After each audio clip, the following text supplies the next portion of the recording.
Maintenant, vous savez qu'on a commencé Éphésiens il y a plus qu'un an déjà, et puis là, on en continue.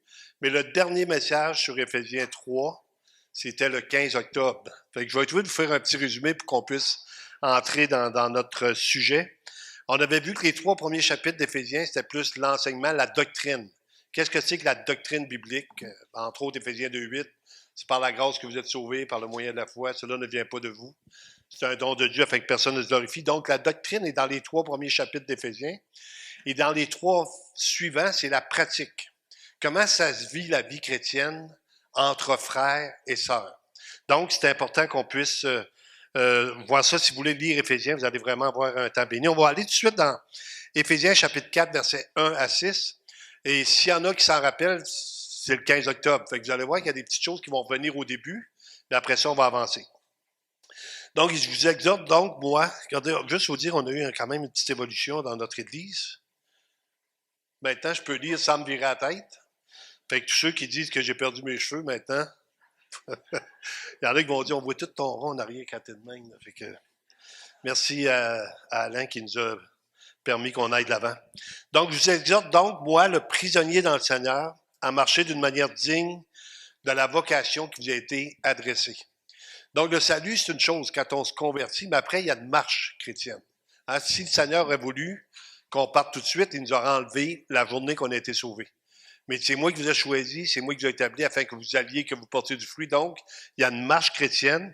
Et là, il nous dit de quelle façon notre tempérament va être exprimé ici, en toute humilité et douceur, avec patience, vous supportant les uns les autres avec amour ou avec charité, vous efforçant de conserver l'unité de l'esprit par le lien de la paix.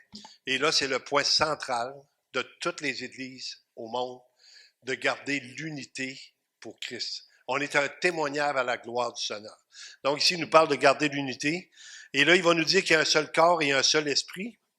C'est ce que je vous partageais tantôt par rapport à la prière. On avait l'alliance missionnaire, on avait les baptistes de Matane et on avait aussi les Pentecôtes d'Abkoui et on était tous dans le même cœur. On travaillait tous dans un but commun. On est tous là pour le même Seigneur. Ça, ils appellent ça l'Église universelle. On a l'Église locale, quand on se réunit comme ça le dimanche. Il y a aussi l'Église universelle. Il y a un seul corps et un seul esprit, comme aussi vous avez été appelés à une seule espérance par votre vocation. Il y a un seul Seigneur, une seule foi, un seul baptême. Un seul Dieu et Père de tous, qui est au-dessus de tous et parmi tous et en tous. Autant on met l'accent sur l'importance de l'Église locale de se réunir régulièrement pour entendre la parole de Dieu, autant l'Église universelle, c'est les croyants du monde entier qui vont être ensemble avec le Seigneur pour l'éternité. Donc, l'unité dépend de l'amour qu'exprime notre caractère et notre conduite, Éphésiens 4.2.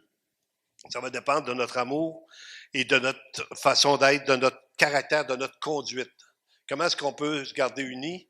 Et on va le voir tantôt, parce que là, on commence par l'humilité, mais tantôt, on va aller à la douceur aussi. C'est un terme qu'on n'explique pas souvent. On va prendre le temps de l'expliquer. Elle découle de l'unité de Dieu dans Jean 17, 20, 21. Jean chapitre 17, 20, 21. Et moi, j'aime bien lire les prières du Seigneur parce que la Bible nous dit, quand Jésus prie, que Dieu l'exauce toujours. Je savais que tu m'exauces toujours quand il a ressuscité Lazare, entre autres. Puis il dit, ce n'est pas pour eux seulement que je prie, mais encore pour ceux qui croiront en moi par leur parole. Donc, le Seigneur est en train de prier pour nous, qui a cru par la parole des apôtres, l'enseignement biblique, afin que tous soient un. Je ne sais pas si dans vos vies ou dans vos familles, vous avez eu de la tristesse de voir des familles qui sont désunies. Ma mère a travaillé toute sa vie pour l'unité de notre famille. C'était vraiment, encore aujourd'hui, elle m'impressionne. Elle ne parle jamais contre un, mais quand il y en a un qui veut essayer de prendre trop de place, elle le rabaisse. On dit, on va se calmer, ça c'est ton frère, ça c'est ta sœur. Quand on était jeune, il fallait se pardonner les uns les autres. Je ne sais pas combien de fois j'ai embrassé ma sœur pour lui demander pardon pour le mal que j'avais fait, mais on gardait l'unité. On était différents, on était une famille unie. Puis il n'y a rien de plus beau que ça, hein, quand on dit, cette famille-là est un exemple. Maintenant, des fois, ça ne marche pas toujours comme on veut. Et dans l'Église aussi, des fois, il y a des gens qui ne sont pas capables de s'adonner avec les autres. Et c'est là que l'humilité va rentrer en ligne de compte pour qu'on puisse avancer ensemble. Donc, afin que tous soient un, Et là, il va mettre ça tellement sur un accent, comme toi, Père, tu es en moi, et comme je suis en toi, afin qu'eux aussi soient un en nous, pour que le monde croie que tu m'as envoyé. Maintenant, si vous regardez ça, le Père, le Fils, le Saint-Esprit, l'unité divine, c'est comme inexplicable de la manière que c'est lié les uns aux autres, le Père, le Fils et le Saint-Esprit. Puis nous aussi, on doit être liés, mais on est liés à cause d'une chose, à cause de l'Esprit de Dieu qui vient vivre dans notre cœur. Vous allez voir que vous rencontrez quelqu'un qui est inconverti, vous lui parlez du Seigneur, vous n'avez pas la même affinité. Ça ne clique pas, il nous manque quelque chose. Il n'y a pas la même compréhension. Il peut entendre, il peut parler de Jésus, il peut dire des choses, mais si c'est pas converti, il va vous trouver que vous êtes bizarre quand vous parlez du Seigneur. Maintenant, il nous dit, elle s'enrichit aussi dans la diversité de nos dons. 1 Pierre chapitre 4, versets 7 à 10. J'ai rajouté ça parce que je trouve ça trop important de voir qu'une église, c'est pas une personne qui bâtit une église, c'est des personnes chacun dans leur don et dans leur appel. Et c'est pour ça que l'église fonctionne aussi. Regardez, on a eu un petit miracle cette semaine. Ça fait 2-3 fois qu'on se fait jouer un tour à l'église. On se fait pelleter notre perron avant que Claude arrive. Hein, Claude? Là, Claude, il dit, pasteur, on a un problème, il y a quelqu'un qui vient pelleter le perron de l'église. Puis là, il dit, Claude, je ne sais pas, ça doit être quelqu'un qui nous aime. Mais la personne vient de bonne heure, tu as envoyé ça dans le chose, le tracteur passe. Puis je me dis, c'est quelqu'un qui a vu un besoin, parce que Claude, il pèle mal, il met ça tout croche, là. Non, non, c'est pas vrai, Claude, il pèle bien. Il y a quelqu'un qui a vu un besoin, puis qui a décidé de mettre son don au service des autres. Donc, il dit que le don, ce que vous faites, ce que vous l'appel que vous avez sur votre vie, ça sert pour le corps de Christ. Puis j'aimerais ça le regarder, parce qu'il dit la fin de toute chose est proche. J'ai jamais entendu autant de gens dire qu'on est à veille d'arriver à la fin du monde avec ce qui se passe en Israël. Je ne sais pas quand est-ce que la fin va venir, mais ça, quand ça a été écrit, c'est là 2000 ans. Puis il disait déjà que la fin de toute chose est proche. Puis là, il dit, soyez donc sages, et ça pour vaguer à la prière. Se mettre à part pour demander, invoquer le Seigneur pour ce qu'on a besoin pour nos vies, puis aussi pour le louer et le remercier pour tout ce qu'il fait pour nous. Avant tout, ayant les uns pour les autres un ardent amour ou une ardente charité. Avant tout, ayez les uns pour les autres, d'être concernés par l'autre. On commence un peu par ça avec notre prédication, mais on va terminer aussi par ça à la fin. Car l'amour couvre une multitude de péchés. Exercez l'hospitalité les uns envers les autres, sans murmure, et comme de bons dispensateurs des diverses grâces de Dieu, que chacun de vous mette au service des autres le don qu'il a reçu. Quel est votre don? Vous avez tous reçu un don. Mais ce don-là n'est pas pour vous-même. Lauréat mentionnait ça hier. Les dons que Dieu nous donne, c'est pour les autres. Qu'est-ce que je peux faire maintenant avec ce que Dieu m'a donné pour qu'un autre puisse être béni? Donc, il dit que chacun mette au service des autres le don qu'il a reçu. Je pense qu'on termine là au verset 10, c'est ça. Elle réclame aussi notre maturité. L'unité, ça prend de la maturité. S'il n'y a pas de maturité, il n'y a pas d'unité. C'est pour ça qu'on le voit dans Éphésiens chapitre 4, verset 16, entre autres. Et c'est de lui, et grâce à tous les liens de son assistance, et là on va le voir quand on va arriver dans les semaines à venir sur la suite d'Éphésiens, on va voir l'enseignement qui donne des pasteurs, des docteurs pour le perfectionnement des saints.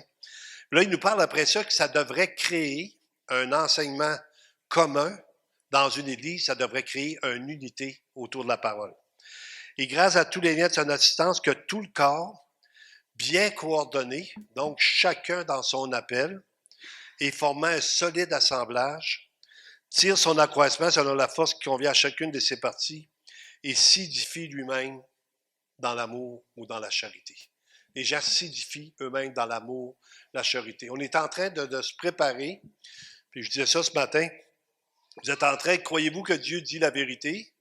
Demandez ça aux personnes âgées. Oui, Jésus dit la vérité, c'est sûr. Mais la vérité qu'il nous dit, c'est qu'il est en train de nous préparer une place. Vous êtes en train de vous préparer, vous, à quelqu'un qui est en train de vous faire une préparation. Un jour, on va être dans sa présence. Marie a dit souvent, on n'a pas le temps de ne pas s'aimer. Hein? Pour le temps qu'on est sur notre terre, on devrait prendre toute notre énergie à aimer les autres. Maintenant, les 5 vertus qui sont en action, c'est l'humilité, la douceur, la patience, le support mutuel, l'amour. Ça, c'est les 5 points qui sont marqués dans Éphésiens 4, entre autres. Maintenant, l'humilité, J'ai quand même sorti quelques textes des gens, entre autres, qui en ont parlé. Larousse, ça c'est le dictionnaire, il dit c'est un sentiment, état d'esprit de quelqu'un qui a conscience de ses insuffisances, de ses faiblesses. C'est quelqu'un qui reconnaît son besoin. Hein, Jésus va dire, je suis venu pour guérir ceux qui sont le cœur brisé, je suis venu pour ouvrir les yeux aux aveugles, de vraiment quelqu'un qui reconnaît son besoin. Dans Luc chapitre 18, versets 9 à 14, c'est un texte qu'on connaît, et ça semble bizarre que celui qui est le plus religieux et celui qui est à côté de la coche, et celui qui est le moins religieux, c'est lui qui a compris. C'est bizarre comme situation, mais c'est comme ça parce que souvent, on peut aller devant le Seigneur avec nos mérites. Et c'est pas la bonne chose à faire. Allez toujours devant le Seigneur avec ce que Christ a accompli. Puis ce que vous faites, vous le dites, vous le faites en reconnaissant ce que Dieu a fait. Dans Luc 18, il nous dit encore cette parabole en vue de certaines personnes se persuadant qu'elles étaient justes, essayant de montrer qu'ils n'ont pas de faille, qu'ils n'ont pas de faiblesse, qu'ils sont parfaits, et ne faisant aucun cas des autres. En partant, on est anti-biblique parce qu'on est là pour les autres. Je sais pas si j'avais remarqué dans les Écritures, priez les uns pour les autres, pardonnez-vous les uns les autres, aimez-vous les uns les autres. Constamment, c'est les uns et les autres. Fait qu'ici, il dit se persuadant qu'ils sont justes, et qui ne faisant aucun cas des autres, le verset suivant. Deux hommes montèrent au temple pour prier, l'un était pharisien et l'autre publicain. Petite différence entre les deux, le pharisien, c'est l'homme religieux. C'est l'homme qui fait tout, il met sa vie en règle avec le Seigneur pour faire les bonnes choses. Le publicain, c'est un collecteur d'impôts. C'est quelqu'un qui prend l'argent des autres, puis souvent, il s'en garde une cote. Fait que c'est pas la bonne personne vraiment à dire, hey, lui, là, c'est sûr qu'il est à côté. Mais le pharisien, ici, le Seigneur va nous montrer que c'est lui qui est à côté. Regardez comment est-ce que ça nous dit ça. Le pharisien debout priait ainsi en lui-même. Déjà, sa position est pour se montrer devant les autres. Ô Dieu, je te rends grâce de ce que je ne suis pas comme le reste des hommes. Je ne sais pas s'il y en a beaucoup, à part M. Saint-Laurent qui fait cette prière-là le matin. C'est pas son cas. Non, je fais juste une chose. Je te remercie que je ne suis pas comme le reste des hommes. Je suis supérieur aux autres. Je suis meilleur que les autres. J'ai fait ce que tu m'avais demandé. Il est en train de se vanter de sa bonté, qui sont ravisseurs, injustes, adultères, ou même comme ce publicain. Il prend même le temps de montrer l'autre à côté. Pas si ça vous arrive, des fois, vous entendez un message, c'est-tu de valeur qu'elle ne soit pas là? S'il aurait été là, ça aurait été bon pour lui. Ça vous est jamais arrivé? Moi, ça m'arrive. Encore aujourd'hui. C'est-tu de valeur, c'était pour elle, cette boîte-là qu'on vient d'entendre, là. Mais ici, il nous dit que c'est pour nous-mêmes qu'on se présente devant Dieu. Et lui, il dit, je jeûne 2 fois la semaine, je donne la dîme de tous mes revenus. Comme si ça nous donnerait un privilège de faire des choses. Maintenant, l'attitude chrétienne, c'est celle du publicain. Le publicain, se tenant à distance, n'osait même pas lever les yeux au ciel, mais il se frappait la poitrine en disant, ô Dieu, sois apaisé envers moi, qui suis un pécheur. Je vous le dis, celui-ci descendit dans sa maison justifié plutôt que l'autre, car quiconque s'élève sera abaissé, celui qui s'abaisse sera élevé. Et même dans la Bible, ça veut dire qu'un autre vous loue et non votre propre bouche. On va entendre des commentaires des fois des gens, si cette personne-là est vraiment... On entend souvent des commentaires sur monsieur et madame Brisson. Hein? C'est-tu béni des avoirs dans la porte, eux autres? C'est incroyable. Mais c'est pas eux autres qui disent ça, qui sont bons d'être dans la porte, c'est nous autres qui les élèvent. C'est nous autres qui les bénit. Et puis, on est content des avoirs. C'est vrai, vous faites un bon travail. On espère que vous allez vous rendre à 100 ans. Ça serait trop le fun. Un petit pécheur. Ah oui, surtout M. Brisson, hein? Il a dit oui, on est correct. On est sur la bonne coche. Le bénéfice qu'on a dans l'humilité, Proverbe 15, 33, Proverbe chapitre 15, 27, 33, la crainte de l'Éternel enseigne la sagesse et l'humilité précède la gloire. Vous avez vu le publicain qui s'est converti, lui, ça a précédé sa marche avec Dieu. Christ est notre exemple, Philippiens chapitre 2, versets 3 à 8. Parce que c'est l'exemple suprême, hein? Quand on dit Jésus, lui, comment il aurait géré ça? Comment il a fait ça? Et Jésus était même condamné d'être l'ami des publicains et des gens de mauvaise vie. Hein? Quand, toute sa vie, ils ont dit que c'était un mangeur. On disait de Jésus, c'était un mangeur et un buveur. qui a de belle réputation quand même pour le Seigneur Jésus. Mais on l'accusait parce qu'il était tellement proche des gens. Il y avait tellement des gens, il dit, regardez, je prends plaisir à la miséricorde. Je suis pas venu chercher des justes, mais des pécheurs. Fait que lui, il n'y allait pas pour se faire élever, se faire glorifier par les gens. Il allait à ceux qui avaient des besoins. Un exemple, Zachée, entre autres. Il dit, je m'en vais souper chez vous aujourd'hui. Il abandonne la foule pour aller vers une personne. Et encore aujourd'hui, puis je veux peut-être vous le mentionner, mais n'oubliez jamais que Jésus est là pour vous personnellement quand vous vivez de la détresse. Il n'est pas là juste quand l'Église est ouverte. N'importe où ce que vous êtes, le Seigneur est là pour vous encourager, prendre soin de vous. Il dit, ne faites rien par esprit de parti ou par vaine gloire, mais que l'humilité vous fasse regarder les autres comme étant au-dessus de vous-même. Que chacun de vous, au lieu de considérer ses propres intérêts, considère aussi ceux des autres. Ayez les sentiments qui étaient en Jésus-Christ, notre exemple. Hein, on veut-tu être comme le Seigneur? Et j'aimerais tellement ça être comme le Seigneur. Et là, il nous donne comment le Seigneur a agi pendant qu'il était sur cette terre, lequel, existant en forme de Dieu, n'a point regardé comme une proie arrachée d'être l'égal à Dieu. Mais il s'est dépouillé lui-même. Je ne sais pas si vous pouvez imaginer Jésus dans sa gloire avec son Père, crée toutes choses, et il s'abaisse, il devient comme un simple homme. Il marche au milieu des hommes, il accepte l'humiliation, peut-être changer de couche, hein, ça a l'air que c'est une humiliation. Peut-être quand tu es jeune, tu t'en rends moins compte, quand tu es plus vieux, c'est moins tentant. Et là, il accepte de vivre avec les gens comme ça, normalement, sans prendre de place, juste en train d'accomplir la volonté de son Père et s'humilie lui-même. Il dit, prends une forme de serviteur. Et c'est l'exemple qu'il va nous donner en devenant semblable aux hommes et ayant paru comme un simple homme. Puis aujourd'hui, Jésus est assis comme un homme à la droite de Dieu. Et il dit qu'il a de la compassion. Il nous comprend. Hein? Il est là pour nous autres, il nous comprend. Il dit qu'il compatit à nos faiblesses. Il sait de quoi on est fait. C'est Billy Graham qui avait écrit un livre, Pardonne-moi, je suis un humain. Et le Seigneur connaît de quoi on est fait. Il connaît nos faiblesses. Il sait qu'on doit régulièrement venir à la croix pour lui demander pardon. J'ai encore manqué. J'ai encore faibli. Je te demande pardon, Seigneur.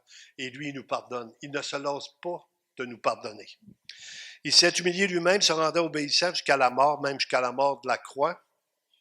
Pourquoi on mentionne ça ici? La mort de la croix, c'était, il disait, maudit quiconque est pendu au bois, c'est une malédiction.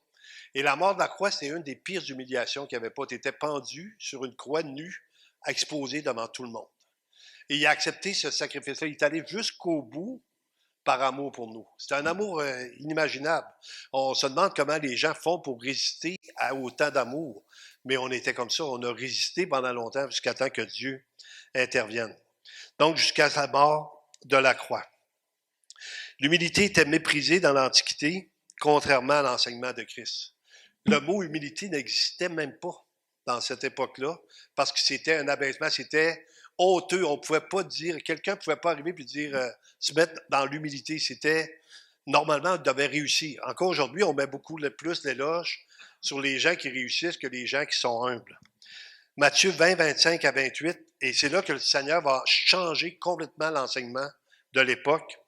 Jésus les appela, il dit, vous savez que les chefs des nations les tyrannisent et que les grands les asservissent. Il n'en sera pas de même au milieu de vous. Donc, il est en train de dire, vous autres, vous allez être différents du reste du monde, que leur seul objectif, c'est de paraître et de réussir. Mais quiconque veut être grand parmi vous, qu'il soit votre serviteur. Quelqu'un qui décide de servir les autres. Qu'est-ce que je peux faire pour toi? Et quiconque veut être le premier parmi vous, qu'il soit votre esclave. C'est ainsi que le Fils de l'homme est venu non pour être servi, mais pour servir et donner sa vie comme la rançon de plusieurs. Et souvenez-vous constamment dans Jean chapitre 13, quand Jésus a pris la peine de laver les pieds de ses disciples, il s'est mis un linge, il a commencé à laver les pieds de ses disciples, et il dit ça, c'est l'exemple que je vous donne, afin que vous fassiez la même chose les uns envers les autres.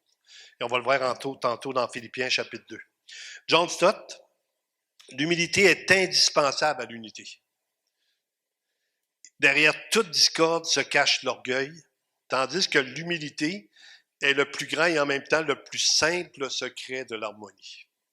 C'est le plus grand et le plus simple secret de l'harmonie. Des fois, on dit, j'aimerais donc ça avoir une révélation du Seigneur. L'humilité. Tu ne peux pas te tromper. Aussitôt que tu dis, Seigneur, j'ai besoin de toi, Seigneur, j'ai besoin des autres, Seigneur, je suis là pour les autres. L'humilité, c'est le secret de l'harmonie. John MacArthur a dit une phrase, notre seule protection contre l'orgueil et notre seule source d'humilité est une vision claire de la personne de Dieu. Quand vous vous comparez au Seigneur, hein, souvent, comme l'autre tantôt, il dit, je te remercie que je ne suis pas comme le reste des hommes. C'est comparé aux publicains. Mais quand tu te compares au Seigneur, je pense que c'est obligé de baisser un peu ton rythme pour réaliser ton état comme acté comparé au roi des rois, au Seigneur des seigneurs. Bernard de Clairvaux a mentionné, c'est la vertu qui permet à l'homme de voir sa propre indignité. C'est la vertu qui permet à l'homme de voir sa propre indignité, de voir ses faiblesses, de voir ses manquements. Vous savez, quand je me suis converti à l'âge de 29 ans, on en parle souvent, mais je me rappelle constamment d'où je viens. Les gens disent, pasteur, c'est merveilleux. Il y a des gens qui m'encouragent beaucoup. A été tellement fin, pasteur. C'est parce que vous ne me connaissez pas vraiment. Si vous m'auriez connu, à moins que la grâce de Dieu soit intervenue dans ma vie, vous ne seriez pas là aujourd'hui. C'est un miracle. Dieu est intervenu, il m'a pardonné mes péchés, que je me rappelle sans cesse qu'il me pardonne tout le temps, c'est les mêmes qui reviennent. Puis là, je vois comment le Seigneur, dans son amour, a mis sa main sur ma vie. Je disais hier, on était trois pasteurs hier ici, on était plus que trois, on était quatre. Mais il y en avait trois, il y en a un qui est né de nouveau le 12 février 84. Moi, je suis né de nouveau le 19 février 84. Puis pasteur Luc est né de nouveau le 26 février 84. 3 pasteurs en 3 semaines. Cling, cling, cling. Quand Dieu décide d'agir, c'est pour ça que quand on prie pour un réveil, on prie pour la relève, il n'y a rien d'impossible à Dieu. Dieu peut faire ce qu'il veut pour nous amener à lui. Et il ne regarde pas qui on est. Lui, il décide de nous aimer tel qu'on est. Voyez-vous la différence, là? Dieu n'a pas choisi les meilleurs, là. Il a décidé de prendre les gens tels qu'ils étaient, les 12 apôtres, entre autres, les a regardés. Il dit, pourquoi il a pris ces gens-là? Il a pris un collecteur d'impôts. Lui, il décide de prendre quelqu'un et il le transforme. Et quand la personne marche selon Dieu, marche par l'Esprit de Dieu, il va être complètement transformé. Donc, la douceur maintenant. L'humilité produit la douceur. La douceur est un des signes les plus certains de l'humilité véritable. La manière que... Puis je cherchais quelqu'un ce matin, j'aurais pu parler de chacun d'entre vous, mais il m'est revenu une personne à l'esprit quand je commençais ça. Est-ce qu'il y en a qui se rappellent de Claudette Simon? Madame Simon, hein?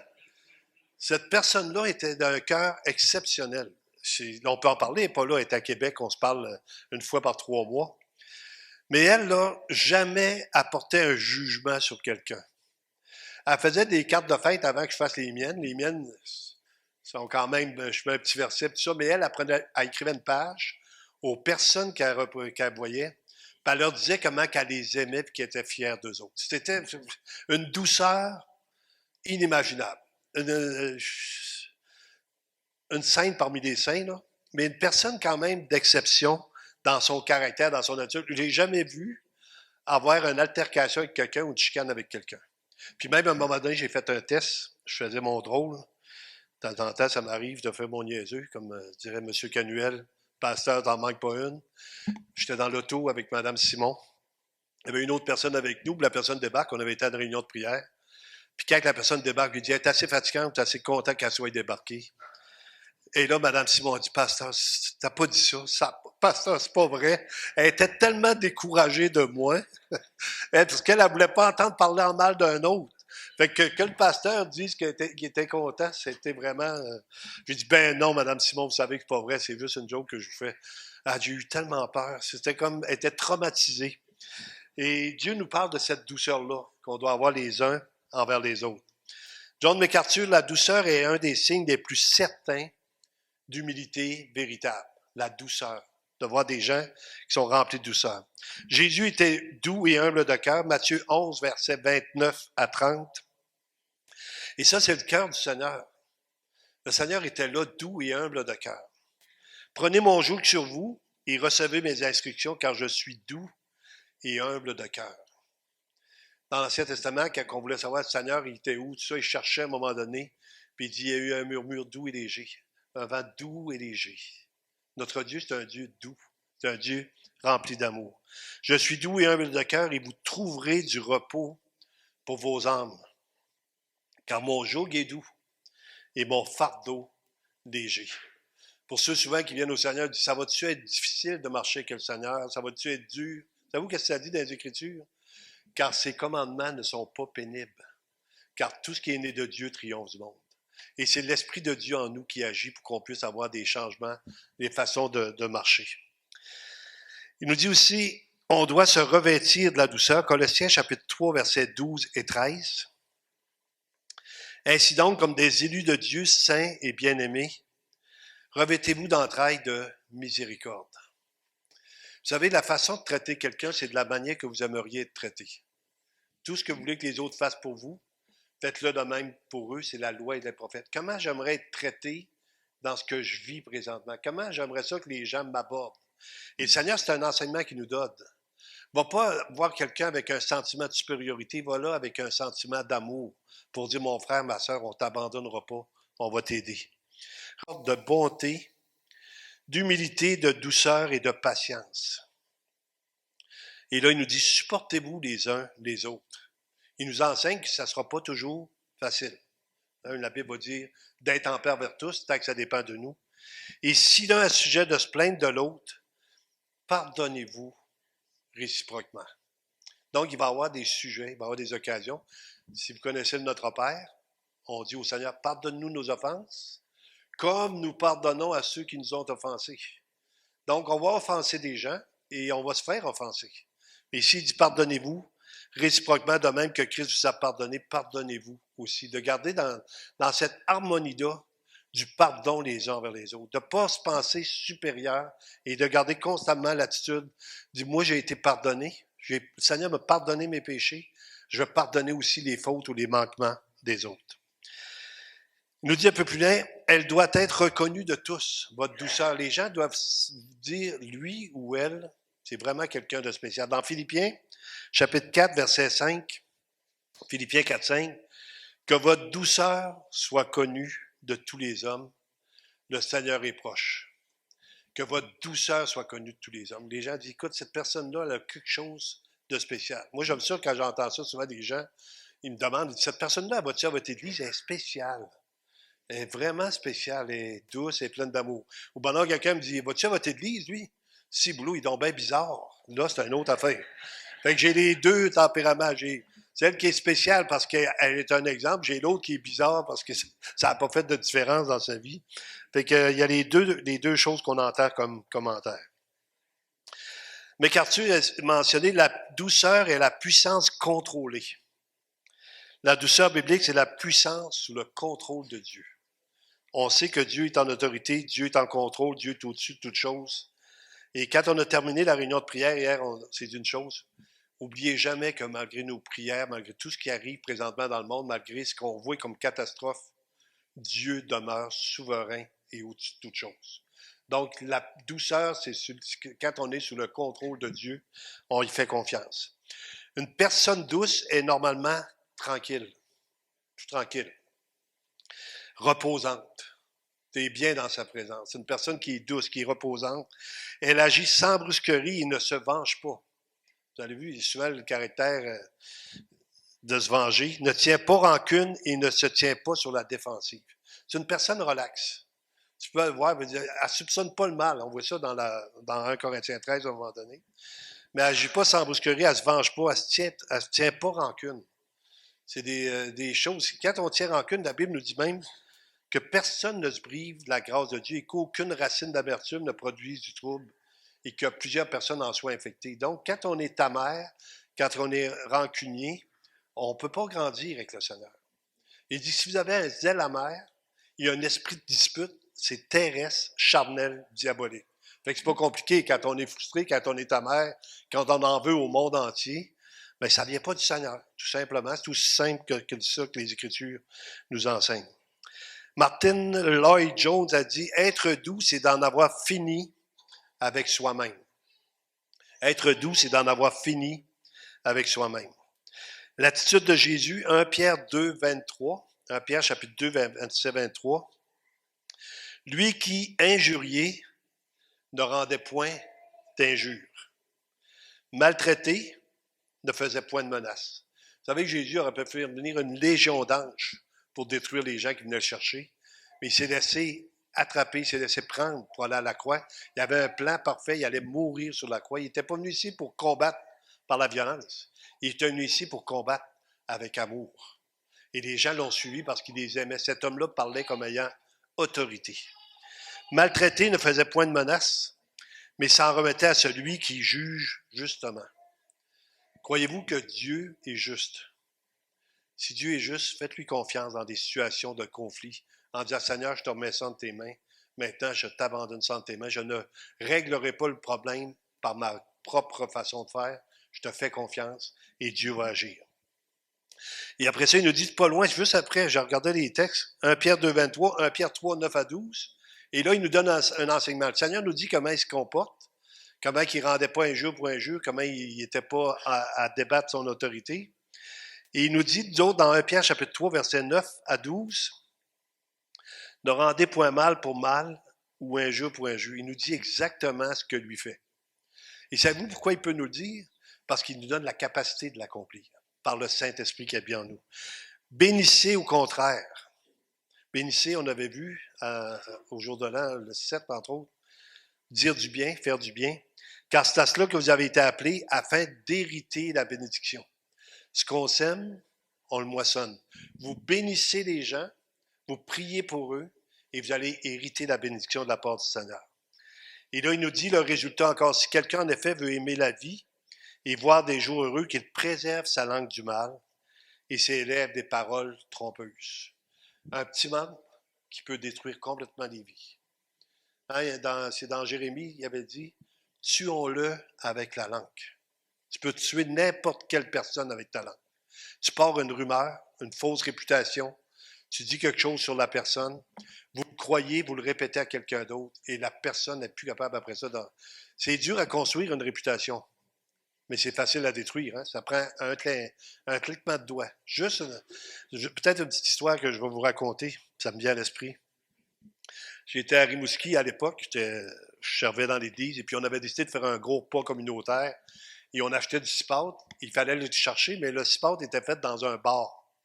Fait que moi, je m'en vais au bar, chercher le cipaille, et il y a quelqu'un, un chrétien, qui m'a vu rentrer dans le bar, et il est parti à Fly pour aller avertir le pasteur que j'étais rendu au bar. Ah, mais j'étais pas au bar pour prendre un coup, j'étais allé chercher le cipote. Et je trouvais de partir à la course après pour aller dire, dis pas ça, pour empêcher que ma réputation soit détruite, parce que les gens peuvent dire n'importe quoi pour vous détruire. Faites attention, des fois, ils vont me dire, c'est un fait d'aller au bar, mais les faits, c'est pas toujours la réalité. C'était pas la situation. Et la langue, on n'a pas le temps de parler de ça ce matin, mais dans Jacques, chapitre 3, ça vaut la peine de lire comment ça peut embraser une grande forêt, comment ça peut détruire des vies. Donc, ici, il nous dit 1 Pierre 3, 9 à 12, c'est qu'il s'éloigne du mal et fasse le bien, qu'il recherche la paix et la poursuive. Car les yeux du Seigneur sont sur les justes et ses oreilles sont attentives à leurs prières, mais la face du Seigneur est contre ceux qui font le mal. Deux caractéristiques, c'est la colère devant ce qui porte atteinte au nom de Dieu, la douceur. C'est l'absence de colère devant les offenses et les blessures personnelles. Je voulais vous montrer ça, on n'aura pas le temps d'aller voir les textes, mais dans les Écritures, on voit Jésus à un moment donné qui est en colère, qui chasse les vendeurs du temple. Hein? On dit que le Seigneur, pas si doux que ça, le Seigneur, hein? il en a brassé une gang, il y avait un fouet, hein? Je ne sais pas si vous avez vu. Ça passait au cash en ciboulot, les gens n'avaient pas l'air à se défendre, ils avaient l'air à sortir et à se sauver. Mais ici, la douceur, c'est la colère devant ce qui porte atteinte au nom de Dieu. Puis il y avait écrit dans l'Ancien Testament, c'était écrit, ma maison ne sera pas une maison de voleurs, c'est une caserne de voleurs. Et c'est pour ça que le Seigneur a accompli ça, celle-là. Mais c'est l'absence de colère devant les offenses et les blessures personnelles. Quand Jésus méprisait, il était méprisé par les gens, il ne se défendait pas. C'était voici l'agneau de Dieu qui enlève le péché du monde. Il n'était pas pour se défendre lui, il était pour défendre la cause du Seigneur. Je disais ça tantôt à Danny dans l'entrée. Je dis, moi, là, quelqu'un pouvait me dire n'importe quoi, ça ne me dérangeait pas. Mais si quelqu'un parlait contre mon chum, là, j'étais vraiment malin pour... aujourd'hui, c'est plus le cas, là, mais j'étais vraiment malin à l'époque. MacArthur a mentionné une des caractéristiques de la véritable douceur est le contrôle de soi. Quand tu vois quelqu'un qui est contrôlé par la douceur. Proverbe chapitre 16, verset 32. Proverbe chapitre 16, verset 32. Celui qui est lent à la colère vaut mieux qu'un héros. Et celui qui est maître de lui-même que celui qui prend des villes. Celui qui est plein de douceur, c'est aussi un pacificateur. C'est quelqu'un que tu peux aller rencontrer, on peut-tu aller le voir, il va nous aider, il va nous parler, qui pardonne facilement un frère qui a péché et aide à le redresser. Je ne sais pas si c'est quoi votre façon de voir quand quelqu'un pêche, c'est d'aller le dire à quelqu'un d'autre ou d'aller le voir lui pour l'aider à s'en sortir. Celui qui est plein de douceur va prendre le temps d'aller voir la personne qui est dans le péché pour essayer de la relever ou de la sortir de là. Regardez Galates 6, 1 et 2, et ça montre encore notre façon d'être. C'est qu'on n'est pas supérieur à celui qui est tombé. Maintenant, il va s'arranger que le Seigneur, il y a toujours des conséquences à nos actions. Mais il nous dit, frère, si un homme vient être surpris en quelque faute, vous qui êtes spirituels, dites-le aux autres. Changement, hein? La réaction première, souvent, des gens, tu dis, as-tu su ce qu'il avait fait, puis as-tu vu ce qu'il avait fait? Puis... Et c'est pas ça que ça dit dans les Écritures. Vous qui êtes spirituels, redressez-le avec un esprit de douceur. As-tu pensé à ce qui vient de t'arriver, comment ça peut détruire ta vie, la vie des autres? Prends garde à toi-même de peur que tu ne sois aussi tenté. Portez les fardeaux les uns des autres et vous accomplirez ainsi la loi de Christ. On est là constamment les uns pour les autres. Les gens devraient avoir une facilité d'aller vous voir pour vous conter ce qu'ils vivent parce qu'ils savent qu'ils ne seront pas jugés. Ils vont être aidés. Ça ne veut pas dire qu'on approuve, mais ils vont être aidés. Celui qui est doux, selon les normes de Dieu, montre la bonne attitude envers les perdus. Il ne les toise pas de haut en se sentant supérieur. Et ça, souvent, les gens disent, vous autres, les chrétiens, vous prenez pour d'autres, hein, vous pensez meilleur. On n'est pas mieux que les gens de ce monde-là. On n'est pas mieux. La différence, c'est qu'on a cru. Et ce qu'on veut, c'est que les gens croient. Et quand on les voit, quand on leur jase, j'avais un monsieur ce matin, c'est un nouveau monsieur qui était au foyer. Et je suis allé à ton église longtemps. Là, moi, je ne la reconnaissais pas trop, un monsieur âgé. Là.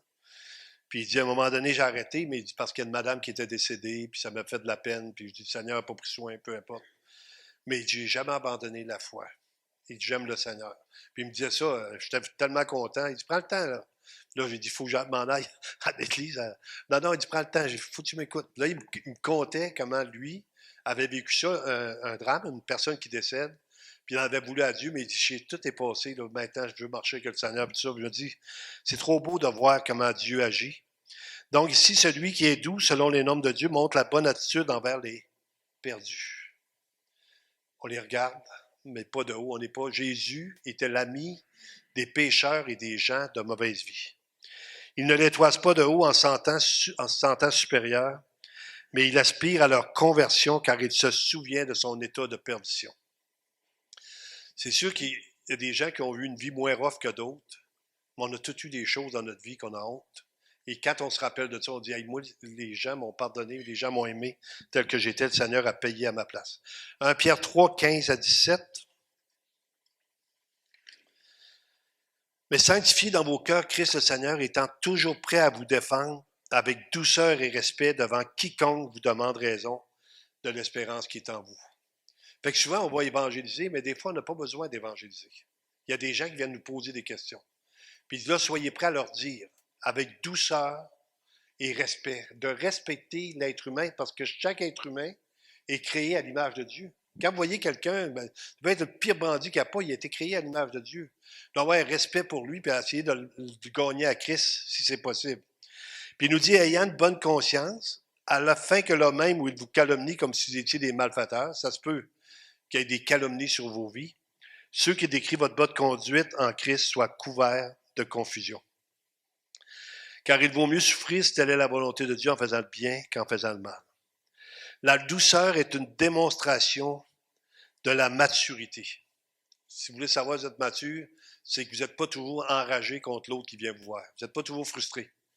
1 Pierre chapitre 3, versets 3 et 4. Ayez non cette parure extérieure qui consiste dans les cheveux tressés, les ornements d'or ou les habits qu'on revêt, mais la parure intérieure est cachée dans le cœur, la pureté incorruptible d'un esprit doux et paisible qui est d'un grand prix devant Dieu. Un esprit doux et paisible qui est d'un grand prix devant Dieu. 1 Timothée 6, 11. Pour toi, homme de Dieu, fuis ces choses et recherche la justice, la piété, la foi, la charité, la patience, la douceur. Constamment, ce mot-là revient parce qu'on est à l'image de Dieu quand on marche avec lui. Jésus était doux et humble de cœur, puis il s'attend à ce que nous aussi, on soit des gens reconnus pour leur douceur. Prendre plaisir à la miséricorde. Michée, chapitre 6, verset 8. Il me reste 2 textes à vous partager. On t'a fait connaître, ô homme, ce qui est bien, et ce que l'Éternel demande de toi, c'est que tu pratiques la justice, que tu aimes la miséricorde et que tu marches humblement avec ton Dieu. Pratique la justice, que tu aimes la miséricorde. Vous savez que les gens qui n'ont pas pris une décision pour Christ s'en vont en enfer pour l'éternité. Ça ne changera pas, cela. Là. Je le dis, puis il y a des gens qui l'écoutent là, à la télévision. Ils vont l'écouter. Mais ils vont voir que nous autres, ce qu'on dit, c'est ce que la Bible dit. Maintenant, les gens, on les aime au point de les avertir. On ne veut pas qu'ils aillent dans ce lieu de tourment. C'est un lieu de tourment indescriptible. Ça va être terrible. Il dit, le mauvais riche, il disait, je souffre cruellement dans cette flamme. Il y a une douleur extrême, une séparation de Dieu. Donc, quand il nous dit, je prends plaisir, Jésus va dire, je prends plaisir à la miséricorde. Je veux que les gens soient sauvés. Et en terminant, Peter O'Brien, il a dit, la douceur exprime la considération pour autrui et la volonté à renoncer à ses propres droits. Philippiens 2, 1 à 4. Et là, c'est un texte, moi, ça va être votre devoir. Et le mien, c'est un texte qu'il faut connaître par cœur. Les gens disent, on n'étudie plus, on n'apprend plus les textes par cœur. J'ai appris beaucoup de textes par cœur que je cite aujourd'hui sans les avoir devant les yeux parce que j'ai pris le temps à l'époque. Mais Philippiens 2, 1 à 4, c'est un texte de base pour notre façon de voir l'unité dans l'Église, de protéger l'unité dans l'Église. Il dit donc, il y a quelque consolation en Christ, il y a quelque soulagement dans la charité, s'il y a quelque union d'esprit, s'il y a quelque compassion et quelque miséricorde. Rendez ma joie parfaite, l'apôtre Paul, ayant un même sentiment, un même amour, une même âme, une même pensée. Il parle encore d'une unité commune. Ne faites rien par esprit de parti ou par vaine gloire, mais que l'humilité vous fasse regarder les autres comme étant au-dessus de vous-même. Aussitôt que vous regardez l'autre comme étant au-dessus de vous-même, l'unité vient de se créer avec la personne. Et l'autre personne va faire la même chose. Ça devient comme naturel de voir les autres comme au-dessus de nous-mêmes. Que chacun de vous, au lieu de considérer ses propres intérêts, considère aussi ceux des autres. Amen. On va courber notre tête, on va prier.